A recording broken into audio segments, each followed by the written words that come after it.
Hello guys, kumusta po? Magandang araw po sa ating lahat. Kung ako po yung tatanungin niyo po, nasa mabuting kalagayan na po, medyo okay naman po ngayon.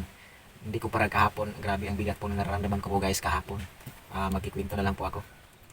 Simula nung umaga na start po akong maglakad na sana kahapon, tapos bigla na lang nagpalpitate yung heart ko po. Grabe yung kapa talaga po guys. Ang hirap po talaga pag may mga nararamdaman sa ating pangatawan. So yun po guys, ang nangyayari, buong araw ko po talagang walang magawa. Gusto ko pong makapagpamasada sa motorsiklo dahil naghabal-habal driver lang po ako dito sa probinsya. Meron po akong mga gusto pang gagawin po sana pero hindi po talaga kaya guys. Grabe, dahil po yung ang bigat sa dibdib at maraming nangyayari sa aking maraming nararamdaman po. Mahirap po talaga guys pag wala pong pera guys. Kasi kahapon lang, sa totoo lang po, mahirap po talaga. Pag meron na po akong pera, pumunta na po ako sa ospital mag-isa. Grabe, sobrang hirap guys. Yung nangyayari, pag biglang kinakabahan lang po ako, tapos sa ngayon po nag-maintain na po ako para pang hypertension, para lang ma-control yung hypertension ko po. Pero sa kahapon hindi po talaga, iwan ko kung anong nangyayari. Kaya umiinom lang po ako ng hypertension po agad. So ganun pa rin po guys ang nangyayari. Biglang kinakabahan po ako, ang hirap po huminga guys. Tapos yung likod ko dito sa banda, grabe, ang sakit po guys. At dito namamanhid yung panga ko. Dito sa batok, sa ulo ko po. Iwan ko guys. Sus, wala na po akong magagawa. Kaya na lang, hindi pa ito maiiwasan matatakot. Kasi pag meron pa akong mararamdaman po guys, ang dali ko po matakot. Kaya iyak na lang po ang gagawin ko po para lang maibsan yung puot ng aking dibdib. Grabe talaga, sobrang hirap po guys ang ganito na nararamdaman.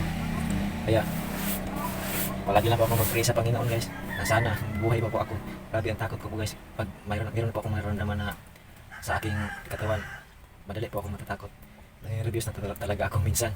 So yun lang po guys, sabi ko sa sarili ko, ang hirap po talaga pag wala po tayong pera. Dahil hindi po ako nakapagpa-laboratory naman po ako last year. Pero hindi po lahat, kaya hindi ko masasabi na anxiety po ba ito or dahil po yung meron pang hirap po lagi, walang pera pang punta ng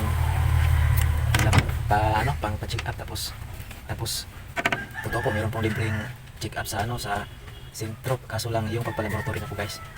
So nakapagpa-laboratory na po ako sa aking CBC, BUN at saka uric, yung blood sugar, fasting blood sugar, normal naman po itong yun. At pati ECG po guys, ginagawa ko din po, nagpa-ECG din po ako para lang komportable po talaga ako. Yung result naman po, sabi po ng doktor is normal naman po. Pero iwan ko po guys, bakit nangyayari pa rin yung mga nararamdaman ko. Ang hirap po talaga po guys pag may nararamdaman po. Simula nung utaki yung palpitation ko po nung year 2022 hanggang ngayon, dinaladala ko po yung mga ramdam kong mga pangyayari sa aking katawan na hindi ko masabi na po yung nangyari na po sa akin. Kaya grabe, ang sobrang bigat po talaga guys. Minsan po mismong pag grabe movie na po talaga ako dahil malulungkot na po talaga ako guys. Dahil sabi ko sa sarili ko, ang hirap talaga pag walang pera. Hindi po tayo diagnostic agad para malaman po natin yung ang nangyayari sa atin. So yun po guys, kahapon umatake na po naman. Ang hirap po kasi dati paminsan-minsan lang po umatake yung mga nararamdaman ko po. Pero sa ngayon parang araw-araw na lang po na po maramdam sa sarili ko po na biglang na lang magpalpitate at tapos sakit yung likod at yung batok guys. Grabe, sa dito punta doon at minsan doon mayroong sakit doon, namanhid dito, parang may hangin sa loob. At saka yung mukha ko guys, pag ganun lang po ako guys.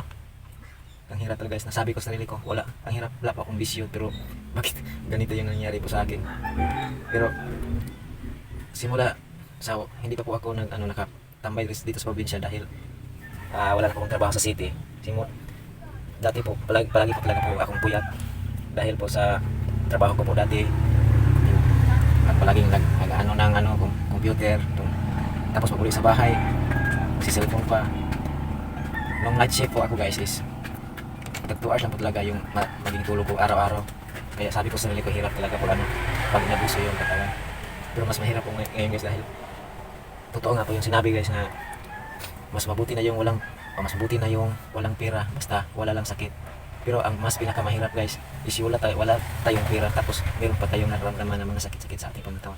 Grabe guys, hindi ko talaga alam anong gagawin ko. dahil ayaw ko naman pong sabihin sa ayaw ko naman pong magkwento palagi sa pamilya ko po dahil po ayaw ko magbigay na problema na naman po sila sa akin at ang hirap po talaga sa buhay namin dito. Wala na nga kami tapos nagkaganito pa ako, kaya itiis ko na lang po yung iiyak na lang po ako sa loob ng aming bahay kubo guys, para lang maibsan yung mga nararamdaman ko at palagi na po mag-pray sa Panginoon kung hanggang saan po kaya dadalhin. Kayanin ko po talaga guys. So sa ngayon guys, dito na lang po yung yung kwento ko guys, at maraming salamat po sa suporta at panonood. Po guys, sa ngayon po ito lang po, kwento-kwento lang po talaga yung mga nagagawa ko dahil mismo paggawa na mga content hindi parang na yung na-drain yung yung utak ko guys. Ang sobrang palaging pagod yung utak ko guys. Hindi ko alam kung anong gagawin. Kaya sa ngayon po ganito lang po yung talagang gagawin ko po guys. Pag mabuti yung nararamdaman, mag trabaho na lang ng konti dito sa amin, tapos minsan po mamasada sa sa bayan para may magkapira naman po, at ang problema naman po wala naman palaging pasahero doon sa bayan kaya na-stress na po ako palaging tambay doon kaya dahil walang pira. Meron pang marami pang usok pag makalanghap na po ako ng usok ng sigarilyo at yung mga mga usok-usok diyan guys, yung dibdib ko, kaya sabi ni saya pa matagba ko likay guys ba, yung may iwasan lang po ako mga papuntang malayo. So yun po guys, sa ulitin po, maraming salamat po sa pag watch niyo po sa aking video, at sana po nasa mabuting kalagayan din po kayo guys. Salamat, God bless us all.